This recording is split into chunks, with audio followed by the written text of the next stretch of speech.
చెప్పి ఈ సందర్భంగా తెలియజేస్తున్న కారణం ఏంటంటే ఇవాళ మనమందరం కూడా రోడ్ల మీదకి వచ్చి మా పాప అవయవాలు ఎక్కడున్నాయో ఎందుకు ఈ ప్రభుత్వం చెప్పలేదు లేదని చెప్పి అధికారులను మరి ప్రభుత్వాన్ని నిలదీస్తే ఖచ్చితంగా వాళ్ళు వెలికి తీసే అవకాశం ఉంది. కాబట్టి ఆ కుటుంబం కూడా పేద కుటుంబం, కష్టం చేసుకుంటేనే బతికే కుటుంబం.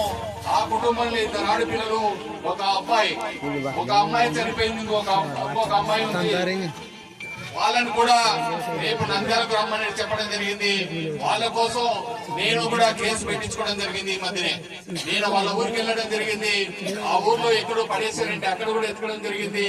పోలీసులతో కొట్లాడడం జరిగింది. ఎంపీ ఎమ్మెల్యేలతో అందరితో కూడా కొట్లాడి మా పాప ఆజుకు తెలుపుతారా లేదని చెప్పేసి మేము గట్టిగా నిరోధించడం జరిగింది. ఇక్కడ నుంచి ఫ్యాక్టరీ నుంచి కూడా చాలా మంది రావడం జరిగింది నాతో పాటు. కాబట్టి బోయలు ఎక్కడున్నా కూడా మనందరి కులం ఒకటే, మన బోయే జాతి ఒకటే. మన పార్టీ జెండాలు పోయాల్సినటువంటి అవసరం లేదు.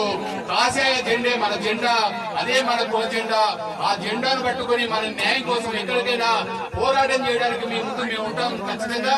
కాబట్టి ఇప్పటికైనా గ్రామాల్లో గొడవలు మానండి, ఐక్యత పెంచుకోండి. వాడు మనవాడే, వీడు మనవాడే, ఆ పార్టీలో ఈ పార్టీలో కలిసి బతకాల్సినటువంటి అవసరం ఉంది.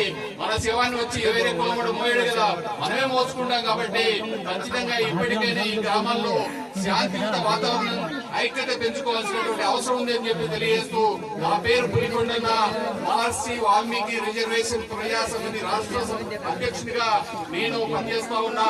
నేను ఉండేది నంద్యాలైనా, నేను ఎక్కడ ఏ ప్రాంతంలో ఏం జరిగినా కూడా ఖచ్చితంగా స్పందిస్తూ ఉంటా.